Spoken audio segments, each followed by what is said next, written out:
I found out I wasn't family the day my mother handed me an invoice for her love. Maybe you know that feeling, when someone you've cared for your whole life suddenly speaks to you in dollars and cents and you realize you were never a daughter. You were a ledger. Tell me if you've ever had to choose between family and self-respect. It started the way most endings do, quietly with a phone call I almost didn't answer. Mom's voice was paper-thin, threaded with that tremor she saved for emergencies. She needed me. The doctors had found something. She couldn't be alone anymore.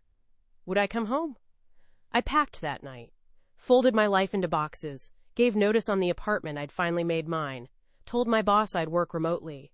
Dr. Simone, my friend, my coworker, the only person who saw me clearly, said one thing before I left. Remember, you can't pour from an empty cup. I smiled, nodded, went anyway. The house looked smaller than I remembered. The paint had grayed. The garden my father once kept had turned wild and brittle. Inside, the air smelled like dust and something medicinal I couldn't name. Mom was in the living room, wrapped in her favorite shawl, the blue one I'd sent her 2 Christmases ago. She looked fragile, looked grateful. She stood when she saw me, opened her arms, and for a moment, just a moment, I felt like I'd done the right thing. That lasted 3 days. On the 4th morning, she handed me a folder across the kitchen table. It was cream-colored, expensive-looking, the kind you'd use for legal documents or wedding invitations. She slid it toward me without meeting my eyes. "What's this?" I asked. "Just look," she said. Her voice had changed, flatter now, colder. I opened it.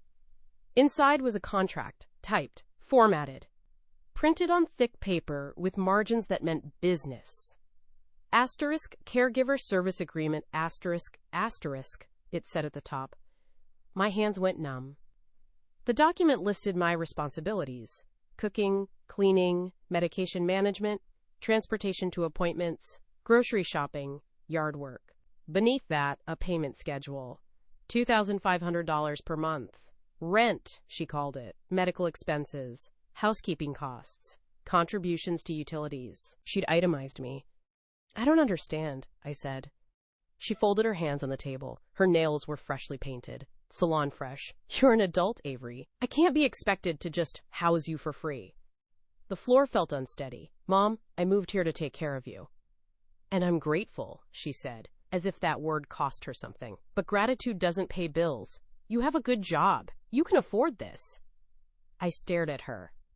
At the woman who used to braid my hair before school, who taught me how to fold empanadas, who cried at my college graduation and told me she was proud. That woman wasn't in this room. "You're charging me," I said slowly, "to take care of you." "I'm asking you to contribute," she corrected. Derek never had a problem with it. Derek. My younger brother. The golden one. The one who called on birthdays but never on Tuesdays. Who lived 2 states away and sent flowers but never his time. "Derek pays you?" I asked. She looked away. "He helps when he can." That meant no. I felt something crack open inside me. Not anger yet, but something colder. Something that had been waiting a long time to wake up. "What if I don't sign?" I asked. Her face changed, softened.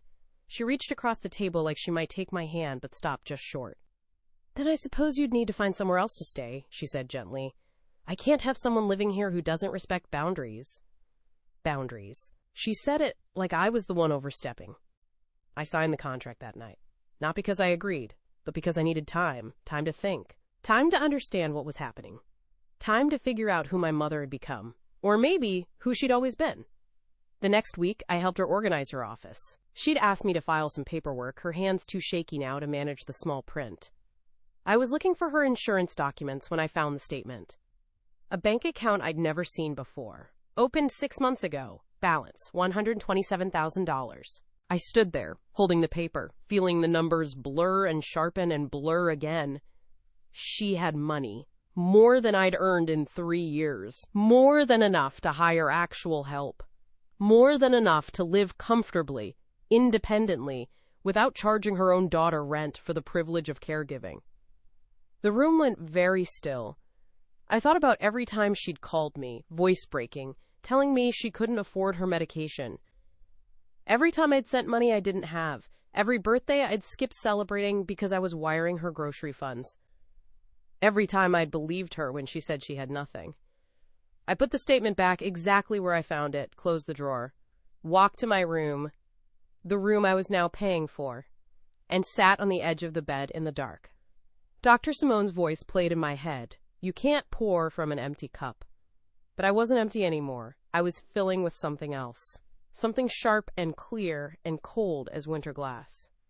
I picked up my phone, opened my brother's contact, stared at his name for a long time. Then I started typing. By the time I hit send, I knew exactly what kind of story this was going to be.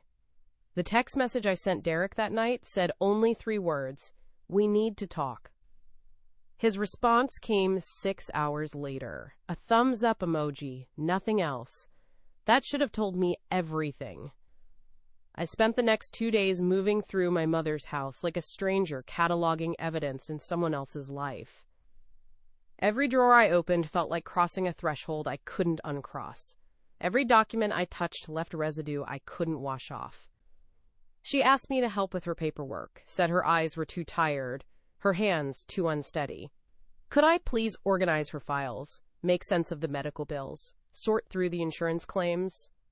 I said yes, because that's what I did. That's what I'd always done. The office was at the back of the house, a small room that used to be my father's. It still smelled faintly of his cologne, or maybe I just needed it to. The desk was buried under months of neglect. Envelopes, statements, expired coupons, handwritten notes on the backs of receipts. I started with the filing cabinet. Tax returns. Mortgage statements. Old utility bills organized by year in labeled folders that showed she was capable of organization when it served her. Then I found the accordion folder.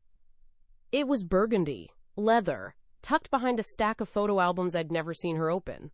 The kind of folder you don't buy at a drugstore. The kind that says, "This matters." Inside were legal documents. The first was a trust agreement, 23 pages, dated 8 months ago. My hands started shaking before I understood why. I sat down on the floor, spread the pages out in front of me like tarot cards that already knew my future. Astris Rivera Family Irrevocable Trust. Established by Marisol Elena Rivera, managed by a law firm I didn't recognize. Assets totaling, I had to read the number 3 times, $467,000. My father's life insurance, the house listed as collateral. Investment accounts I never knew existed, savings she'd told me were gone. All of it locked into a trust. I flipped to the beneficiary page.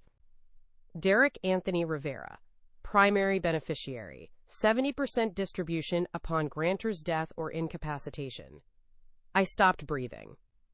My name wasn't there. I checked again, scanned every line, every clause, every addendum.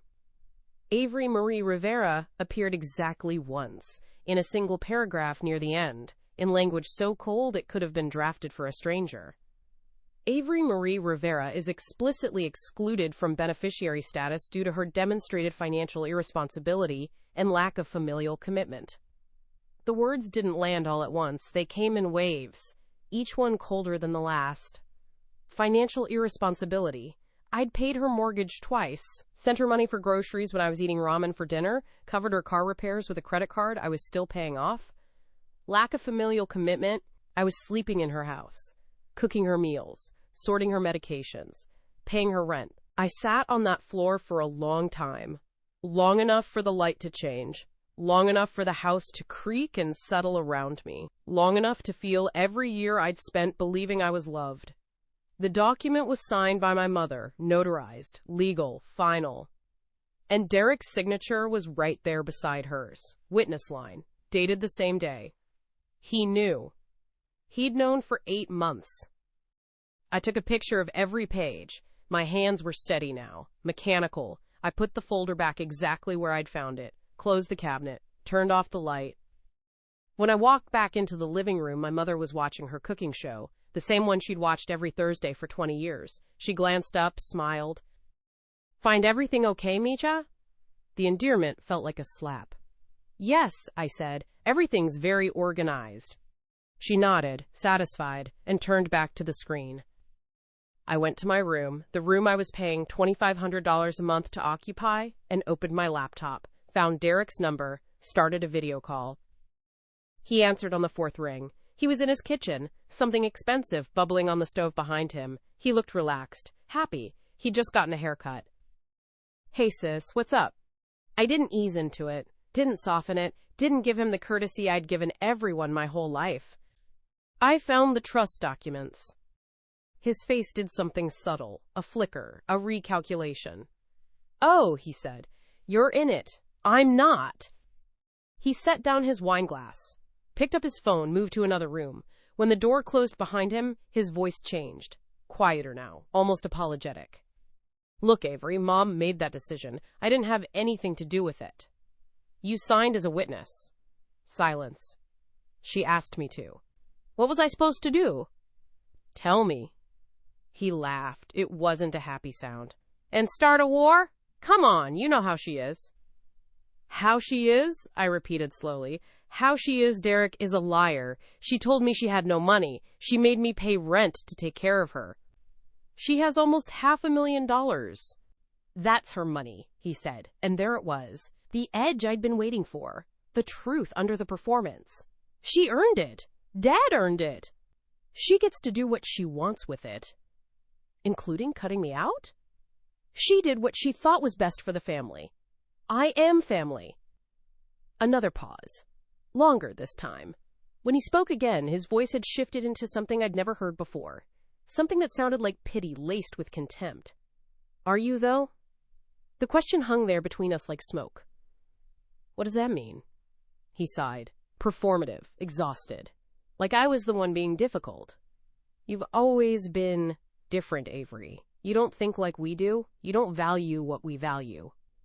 Mom's just protecting what matters. And I don't matter." "I didn't say that."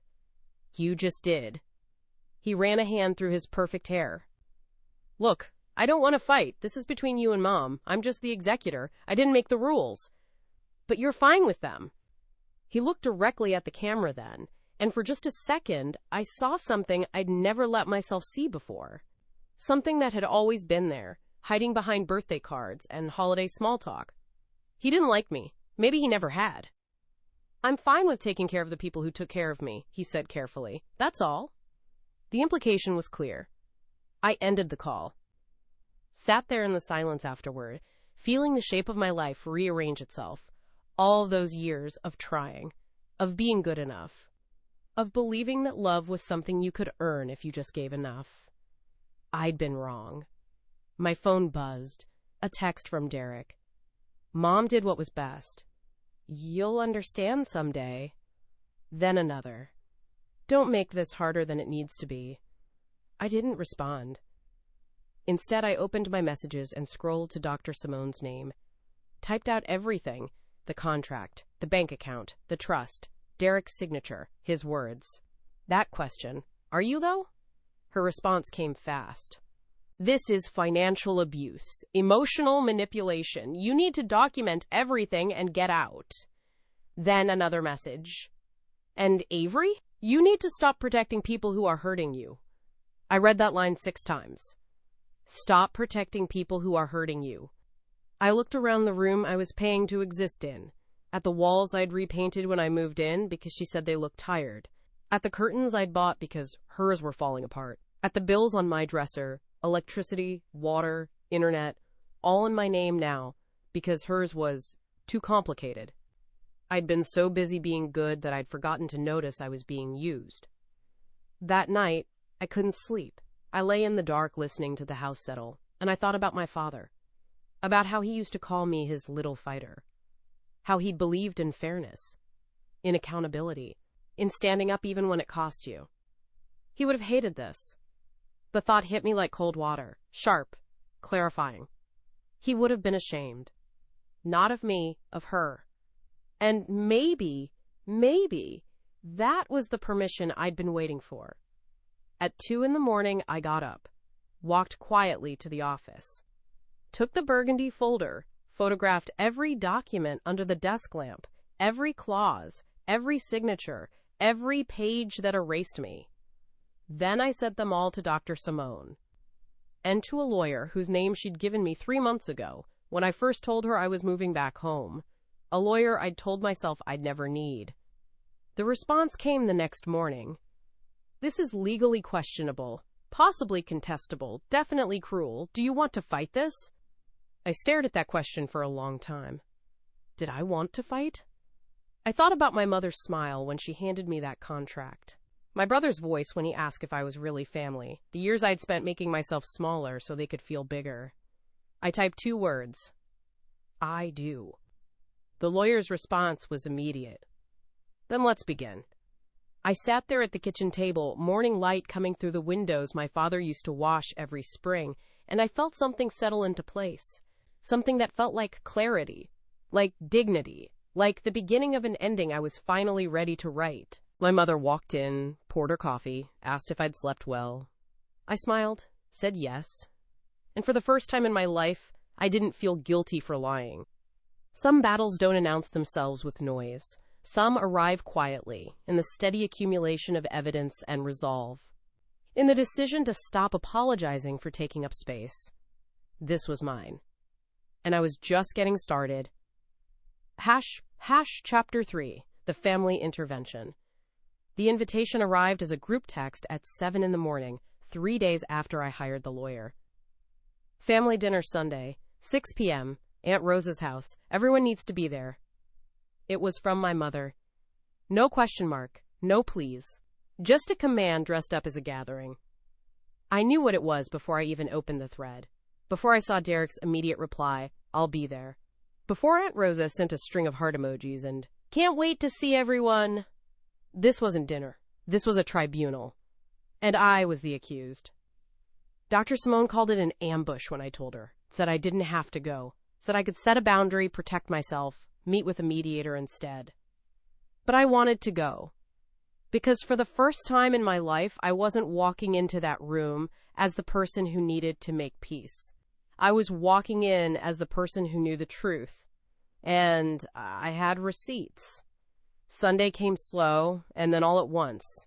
I spent the morning reviewing documents with my lawyer over video call. She walked me through everything. The trust, the contract, the financial records, what was legal, what was questionable, what was simply cruel. You don't have to confront them, she said at the end. You can handle this through proper channels. I know, I told her, but they need to hear it from me. She nodded, understood. Some things aren't about the law. They're about looking someone in the eye when you finally tell them no. I dressed carefully, not for them, for me. A navy sweater my father once said made me look serious. Jeans that fit right. My grandmother's silver earrings. Armor that looked like normalcy. The drive to Aunt Rosa's took 20 minutes. I used to love that drive. Past the old church with the crooked steeple. Past the park where Derek and I used to play when we still liked each other. Past the coffee shop where my father would take me for hot chocolate and tell me I could be anything. Now it just felt like driving toward a fire I'd been asked to walk into. Rosa's house was lit up like a celebration, every window glowing. Cars already in the driveway. Derek's Tesla, my mother's sedan. 2 others I didn't recognize right away. Cousins, probably, or friends from church, witnesses. I sat in my car for a full minute, breathed, steadied myself, checked my phone one last time. Dr. Simone had sent a message an hour ago. You are not the villain in this story. Remember that. I got out. The door opened before I could knock. Aunt Rosa, smiling, arms wide, pulling me into a hug that smelled like garlic and kindness. Mitja, I'm so glad you came. Your mother's been so worried. Worried. That was the word she'd chosen. I smiled, hugged her back, walked into a room that felt like a stage set for something I hadn't agreed to perform in. Everyone was already there. My mother, seated at the head of the table like a queen holding court, Derek beside her, dressed like he was about to close a business deal. 2 cousins I barely knew anymore, looking uncomfortable, and Father Miguel from the church, sitting with his hands folded, looking kind and grave. They'd brought a priest. My mother stood when she saw me, rushed over, took my hands in hers. Her eyes were red-rimmed, perfectly red-rimmed. "Oh, Misha, thank God you're here. We need to talk, all of us, as a family." She guided me to a chair, the only empty one, directly across from her, like a defendant facing a judge. Aunt Rosa brought out food, empanadas, rice, platters I recognized from every family gathering I'd ever attended, comfort food that was supposed to soften what was coming. No one ate. My mother cleared her throat, looked around the table, let the silence build. "I asked you all here," she began, "because I'm deeply concerned about Avery." The words dropped like stones into still water. I didn't move. "She's been under a lot of stress," my mother continued, her voice breaking just slightly, just enough. "And I understand that, I do. But lately she's been different, angry, distant, accusing me of terrible things." Derek nodded, solemn, supportive. "I've tried to help her," she went on. "I've given her a home, asked her to contribute fairly, the way any adult would. But she's made me out to be some kind of villain." Father Miguel leaned forward. "Avery, your mother tells me you've been having some difficulties. Is there something you'd like to share?" The room waited. I looked at each of them. At my mother's performance. At Derek's rehearsed concern. At my aunt's confused worry. At the cousins who barely knew me but had already decided which side they were on. And I made a choice. "Yes," I said quietly, "there is." My mother's face shifted, just barely, a flicker of something that might have been panic. "I found the trust documents." Silence. "I know I'm not in them. I know Derek is. I know you've had money this entire time while telling me you were broke. I know you charged me $2,500 a month to take care of you while sitting on almost $500,000. Aunt Rosa's fork clattered against her plate. "Avery," my mother said, and her voice had ice in it now, "that's private financial information. You had no right." "I had every right. You asked me to organize your paperwork. I found it while doing exactly what you asked." Derek leaned back in his chair. "This isn't the time or place." "Then when is?" I looked at him directly. "When were you planning to tell me? After she died? After you inherited everything and I got nothing?" "That money is hers to do with as she pleases," he said. And there it was again, that edge. That certainty that he deserved what I didn't. But it wasn't just her money, was it? I pulled out my phone. Dad's life insurance, the house he bought, the investments they made together. She didn't build that alone. My mother stood up. "How dare you? How dare you come into my sister's home and attack me like this, after everything I've sacrificed?" "What did you sacrifice?" The question came out sharper than I meant it to. Because from where I'm sitting, I'm the one who's been sacrificing. I gave up my apartment, my independence, my savings. I've been paying you to let me help you. "Because you're an adult," she was shouting now, the performance cracking. "You don't get to live somewhere for free just because you're my daughter." "But Derek does?" The question hung there. She didn't answer. "How much does Derek pay you?" I asked. "Nothing." "How much, Mom?" "That's between Derek and me." "So nothing," I said. "He pays you nothing, but I'm the irresponsible one?" Father Miguel tried to intercede. "Perhaps we should all take a moment to—" "She excluded me from the trust," I said, looking at him. "Legally, in writing, said I was financially irresponsible and lacked familial commitment. After I've spent years taking care of her, years sending money, years putting her first." Aunt Rosa's face had gone pale. "Marisol, is this true?" My mother's hands were shaking. "It's complicated. Avery doesn't understand." "Then explain it," I said. "Explain how I'm irresponsible while Derek, who hasn't visited in a year, is trustworthy. Explain how I lack commitment while I'm the one living in your house, cooking your food, managing your medications." "You're twisting everything," Derek said, but his voice had lost its certainty. "Am I?" I pulled up the photos on my phone, because I have documentation. The trust agreement, the bank statements, the contract she made me sign. I have all of it. My mother lunged for my phone. Actually lunged. Aunt Rosa caught her arm. "Mari, sit down." "She's stealing from me." "I'm not stealing. I'm showing people what you did." The room had gone silent. Even the cousins were staring now. Even Father Miguel looked uncomfortable. You want to know why I'm really here? I asked. You called this intervention because you found out I hired a lawyer. Because Derek told you I was asking questions. Because you realized I wasn't going to be quiet anymore. My mother's face had gone red. You ungrateful. Don't, my voice cut through hers, don't call me ungrateful. I've been grateful my entire life. Grateful for scraps. Grateful for conditional love. Grateful to be tolerated in my own family. I stood up. I'm done being grateful. The words felt like breaking glass. Clean, sharp, final. Derek stood too. You're being dramatic. Mom's been generous with you. Generous? She charged me rent to be her caretaker. She hid money while guilt-tripping me for not sending more. She wrote me out of the family legacy while pretending I was loved. That's enough, my mother hissed. It's not nearly enough. I looked at Aunt Rosa, at her confused, heartbroken face. I'm sorry to do this here, but she left me no choice. She cornered me, made this public, invited people to watch her paint me as the villain, so now everyone gets to know the truth. I picked up my bag. Avery, wait! Rosa reached for me. I can't, I said gently, not anymore. I walked toward the door. Derek moved to block me. You're going to regret this, he said quietly. Family is everything. Then maybe you should have treated me like family. I stepped past him. Behind me, I heard my mother start to cry. Not soft crying, loud, gasping, theatrical crying. The kind designed to make me turn around, make me apologize, make me smaller again. I kept walking. The night air hit me like cold water, clear, clean, real. My hands were shaking, my heart was racing, but I wasn't afraid. I was free.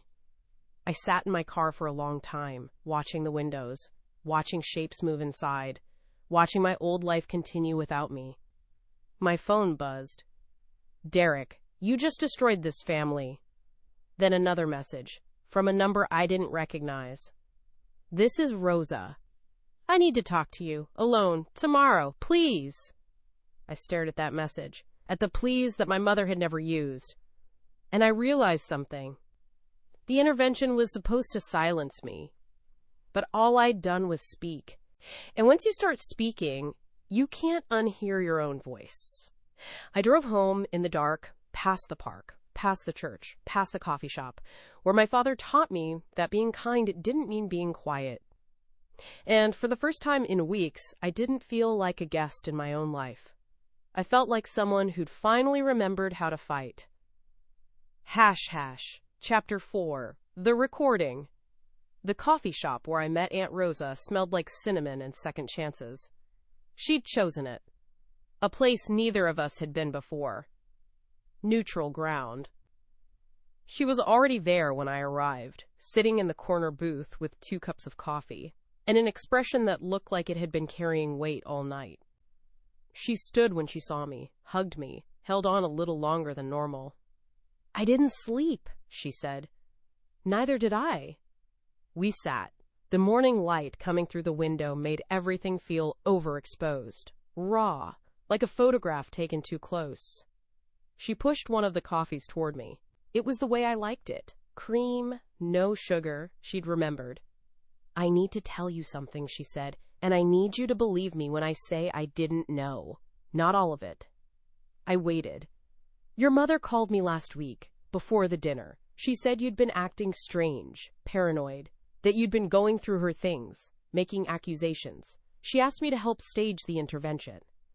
The word stage landed heavy. She told me you needed support, Rosa continued, that you were struggling, that Derek was worried. I believed her, Avery. I'm so sorry. I believed her. And now? She looked at her coffee, at her hands, at everything except me. Last night, after you left, I confronted her, asked her about the trust, about the money, about why she'd cut you out. Rosa's voice cracked. She didn't deny it. She justified it. Said you were difficult, ungrateful, that you'd never appreciated anything she'd done for you. The words hurt even secondhand. Derek backed her up, Rosa said. Said it was her money, her choice, that you were causing drama. But then, she stopped, looked at me directly. Then your mother said something I can't unhear. The coffee shop sounds faded, the world narrowed to just her voice. She said Avery was never really ours anyway. She's too much like her father. We're better off without her. The air left my lungs. Not really ours. Better off without her. I recorded it, Rosa said quietly. My head snapped up. What? She pulled out her phone. Set it on the table between us. The screen showed a voice memo. 2 minutes and 17 seconds long. After what you said at dinner, I started paying attention differently. When she got worked up, I pressed record. I thought maybe I needed to hear her when she didn't think I was really listening. Her hands were shaking. I can't give this to you, she said. It's not legal. I recorded her without consent. But you need to know what she really thinks. Can I hear it? She hesitated, then nodded. Slid the phone closer. I picked it up, pressed play. Static first, then voices, muffled but clear. Rosa's voice. Mari, that was harsh. You didn't have to ambush her like that. My mother, angry. She ambushed me, going through my private documents, hiring lawyers like I'm some kind of criminal. Derek's voice in the background. She's always been dramatic. Then my mother again, and this time her voice had that edge I knew so well. The one that came out when she thought she was among allies. Avery was never really ours anyway. She's too much like her father. Stubborn, self-righteous, always thinking she knows better. We're better off without her. Let her go play victim somewhere else. A pause, then Derek laughing. Yeah, she'll probably post about this online or something. My mother, let her. No one will believe her. I've been the devoted mother for 35 years. She's just the ungrateful daughter who abandoned me when I got sick. Another voice, one of the cousins. Maybe you should talk to Father Miguel about her. Get ahead of the story. My mother already did. He knows she's been unstable. The recording ended. I sat there staring at the phone, at the proof that everything I'd felt, every moment of doubt, every suspicion that I wasn't loved the way I should be was true. I'm so sorry, Rosa whispered. I looked up at her, at this woman who'd tried to keep peace, tried to believe the best, tried to hold a family together that was built on lies. Don't be sorry, I said. Be a witness. Her eyes widened slightly. I need your help, I continued. Not with the recording. You're right, it's not legal. But I need you to be honest about what you've seen, what you know, what she's done. To who? Everyone? That afternoon, I met with my lawyer again, showed her everything. The trust documents, the contract, the bank statements, the text messages from Derek. She listened, took notes, asked careful questions. This is elder financial abuse in reverse, she said finally. She coerced you into a caregiver agreement while hiding substantial assets. That's fraud. And the trust itself, excluding you while claiming you're financially irresponsible when you've been supporting her, that could be contested on grounds of undue influence. What do I need to do? We file a formal complaint. We request a full accounting of her finances. We subpoena the trust documents officially. And we call a family meeting, a real one, with a mediator present. She'll never agree to that. The lawyer smiled.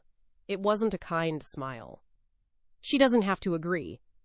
The law requires transparency in trust administration when there's evidence of fraud or coercion. We can compel her cooperation. How long will it take? Weeks, maybe months. But Avery, she leaned forward, you have a strong case, not just legally, morally. What she did to you, that's not gray area, that's black and white wrong. I felt something shift, something that felt like power I'd forgotten I had. Let's do it. The papers were filed on Wednesday. By Friday, my mother knew. She called 17 times. I didn't answer.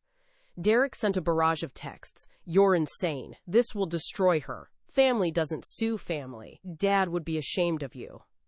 That last one almost worked. Almost. But then I remembered, Dad would be ashamed of someone, just not me.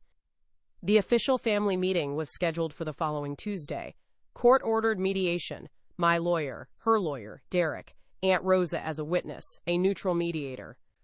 No cousins, no priest, no audience. Just truth and consequences.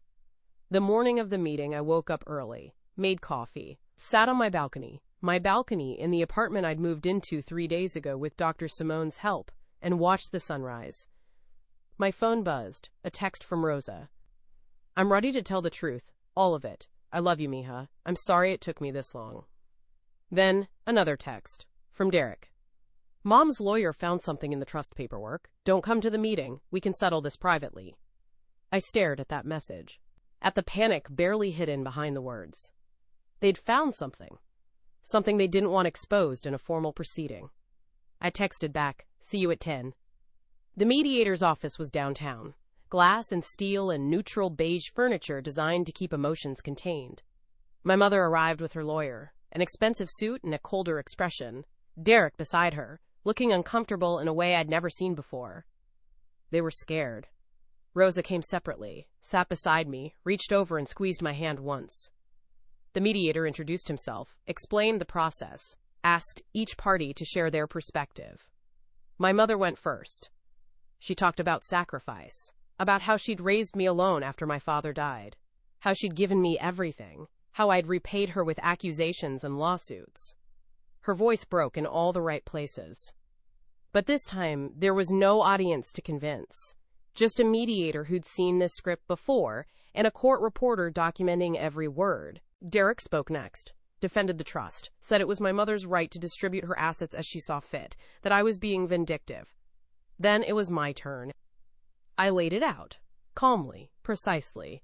The caregiver contract with its hidden fees, the bank accounts she'd concealed, the trust that excluded me while claiming I was irresponsible, the years of financial support I'd given while she cried poverty. My lawyer presented the documentation, every page, every signature, every lie captured in ink. The mediator's expression shifted, subtle but unmistakable. Then Rosa spoke.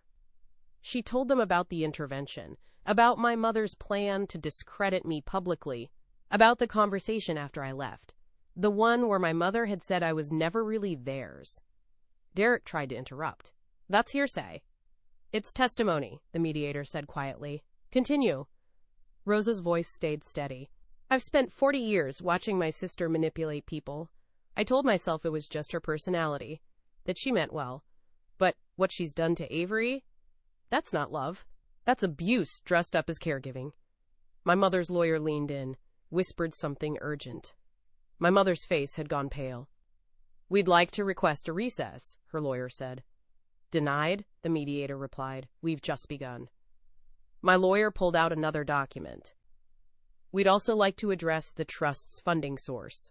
Specifically, the life insurance payout from Mr. Rivera's death, which was intended to benefit both children equally, according to his will. I watched my mother's expression crack. That money was reallocated into the trust without Avery's knowledge or consent, my lawyer continued, which raises questions about whether Ms. Rivera had legal authority to do so as the executor of her late husband's estate. The room went silent. We have documentation suggesting that Mr. Rivera's will specified equal distribution to both children upon Mrs. Rivera's death, my lawyer said. Instead, Mrs. Rivera created a trust that effectively disinherits one child while claiming it was her personal asset to control. Derek's lawyer was now whispering urgently to him. My mother stood up. This is ridiculous. That money was mine. It was your husband's, the mediator said, and if he designated it for both children, you may have breached your fiduciary duty as executor. The words hung there, heavy, final. My mother sat back down. We'd like to propose a settlement, her lawyer said quickly. We're listening, mine replied. What followed was an hour of negotiation, back and forth. Numbers and terms and legal language that all meant the same thing. They'd been caught. In the end, I got full reimbursement for every payment I'd made under the caregiver contract. An equal share of the trust assets, distributed immediately. A formal apology letter, on record. And one more thing I insisted on, my name restored to the family trust as an equal beneficiary. My mother signed. She didn't look at me. Derek signed. His hand was shaking. When it was done, the mediator stood. "This concludes today's session." I gathered my papers. My lawyer smiled. A real smile this time, not the professional one. Outside, the sun was too bright, the air too clear. Everything felt sharper than it had that morning. Rosa caught up with me on the sidewalk. "You did it," she said. "We did it." She hugged me, held on tight. "Your father would be so proud." And for the first time in months, I believed it. I walked to my car, got in, sat in the silence for a long moment. My phone buzzed. A text from Dr. Simone. "How did it go?" I typed back, "I won." 3 dots appeared. Then, "No, you survived. Winning is what comes next." I looked at those words, at the truth in them. This wasn't the end of the story. This was the beginning of the part where I got to write it myself. I drove home through the city, past the coffee shop where Rosa had given me the truth, past the park where I used to believe family meant unconditional love, past all the landmarks of a life I'd finally stepped out of. And when I got to my apartment, my small, safe, mine apartment, I stood in the doorway and felt something I hadn't felt in years. Peace. Not because the fight was over, but because I'd finally learned which battles were worth fighting and which people were worth fighting for. Sometimes the greatest act of love is refusing to be small anymore. Sometimes justice sounds like a door closing softly behind you as you walk toward a life that's finally yours. The apology letter arrived on a Tuesday, 3 weeks after the settlement was finalized.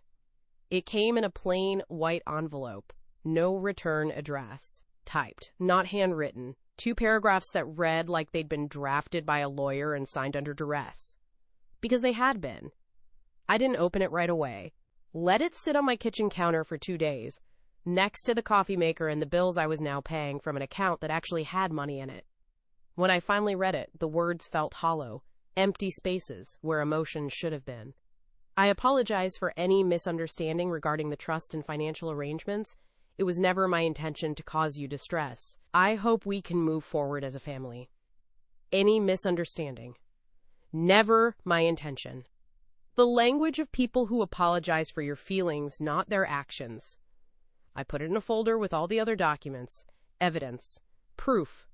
The paper trail of a relationship that had always been transactional. I just hadn't known I was the one being bought and sold. The money hit my account the following Monday. $233,000. My half of the trust, minus legal fees, plus reimbursement for every payment I'd made under that contract, every grocery run, every utility bill, every month of rent I'd paid to care for my own mother. It felt surreal, seeing that number. Knowing it represented years of my father's life insurance, his careful planning, his hope that his children would be taken care of equally. He'd been right to hope. He'd just been wrong about who would honor it. I transferred some to savings, paid off my credit cards, bought myself a coffee maker that actually worked. Small acts of self-care that felt revolutionary after years of deprivation disguised as virtue. Dr. Simone called it financial recovery. I called it breathing room. Either way, it felt like freedom. Derek tried to call twice that week. I didn't answer. He left one voicemail. "We need to talk about Mom. She's not doing well. This whole thing has been really hard on her." I deleted it. Not because I didn't care, but because I'd finally learned the difference between compassion and complicity. Her being upset didn't make what she'd done right. Her struggling didn't erase my pain. The weeks turned into months.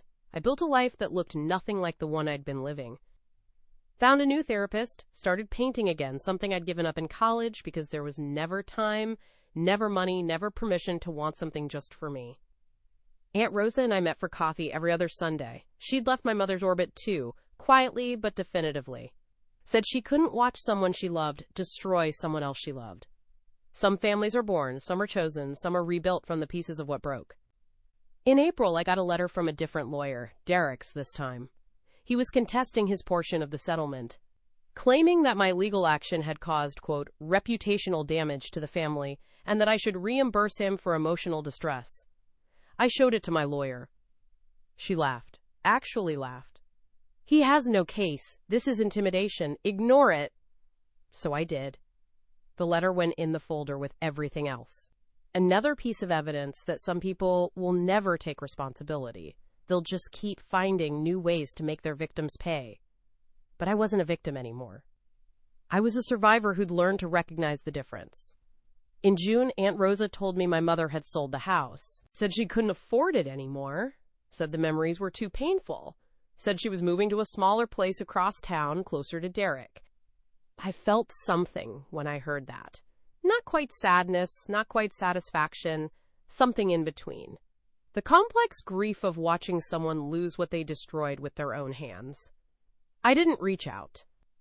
That summer, I started speaking at a local community center. Monthly workshops on financial boundaries with family members. How to recognize manipulation. How to protect yourself legally. How to leave without guilt. The first session, 3 people showed up. By fall, we had to move to a bigger room. Turns out, I wasn't the only one who'd been taught that love meant accepting less than you deserved. People shared stories that sounded like mine. Different details, same shape. Parents who charged rent to adult children living at home while hiding assets. Siblings who inherited everything while the caregivers got nothing. Families who weaponized guilt and called it loyalty. I listened, shared what I'd learned, watched people realize they weren't crazy, weren't ungrateful, weren't wrong. They'd just been lied to by people who were supposed to protect them. Dr. Simone came to one of the workshops, sat in the back, smiled when I caught her eye. Afterward, she hugged me. "You know what you're doing?" she asked. "Helping people set boundaries? No. You're giving them permission to matter." The words settled somewhere deep. That's what I'd needed all along. Not money, not apologies, not even justice, though that helped. Just permission to matter as much as everyone else. One evening in late October, I was leaving the community center when my phone buzzed. A text from a number I'd deleted but still recognized. My mother. "I'm sorry. Can we start again?" 6 words. No context. No acknowledgement of what starting again would even mean after everything that had happened. I stood there in the parking lot, autumn wind pulling at my jacket, staring at those words. Can we start again? As if the past could be erased with an ellipsis and a question mark. As if starting again didn't require addressing what ended us in the first place. I thought about responding, thought about all the things I could say, all the ways I could explain why that question wasn't enough. But some questions don't deserve answers.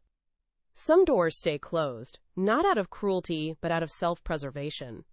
I put my phone away, got in my car, drove home through streets that used to feel like obligation, and now just felt like geography. At a red light, I caught my reflection in the rearview mirror, saw someone I was still learning to recognize, someone who'd survived by refusing to shrink. The light turned green.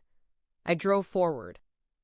That night, I made dinner in my kitchen that smelled like basil and possibility. Ate slowly. No one to perform for. No one to prove anything to. Just me and the quiet I'd built from the rubble of expectations. My phone sat on the counter, screen dark. That message still there, unanswered. I thought about my father, about what he'd want for me, not what he'd want from me. For me. He'd want me happy, safe, free.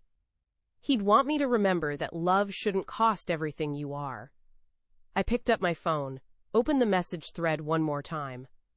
Can we start again? I typed a response, deleted it, typed another, deleted that too. Finally, I wrote the only truth that mattered. I hope you find peace, but I've already found mine. I hit send, blocked the number, set the phone down. And for the first time in my entire life, I didn't wait to see if someone would respond with approval or anger or anything at all. Because I'd finally learned the most important lesson. Some people will never see you the way you deserve to be seen. And that's not a failure of your worth. It's a limitation of their vision. You can't make people love you correctly. You can only decide what you'll accept in love's name. The moon was bright through my kitchen window. The apartment was warm. Tomorrow I'd wake up and paint something, meet Rosa for coffee, prepare for next week's workshop. Live a life built on my own terms, funded by my own worth, measured by my own peace. Karma doesn't always look like punishment. Sometimes it looks like walking away. Sometimes it sounds like a phone going silent after you've finally said what needed to be said. Sometimes it feels like waking up in a home that's yours, eating a meal you chose, living a life no one can invoice you for. The people who hurt me most didn't end up destroyed. They ended up exactly what they'd always been. The difference was I was no longer there to absorb the cost of their choices. I'd become someone my father would recognize. Someone who knew her worth wasn't up for negotiation. Someone who'd learned that the opposite of love isn't hate. It's boundaries drawn in permanent ink, signed with your own name, filed under self-respect. And on quiet nights like this, when the world felt vast and forgiving and mine, I understood. This was always how the story was supposed to end. Not with revenge. Not with reconciliation. But with a woman who finally learned to stop asking permission to take up space in her own life. I finished my dinner, washed the dishes, turned off the lights. Tomorrow would come with its own small joys and ordinary freedoms. But tonight, I just stood at my window and looked out at a city full of people still learning what I'd learned. That sometimes the greatest act of love is the one you give yourself. And sometimes coming home means walking away from the place that never felt like home at all. The story doesn't end here. It begins.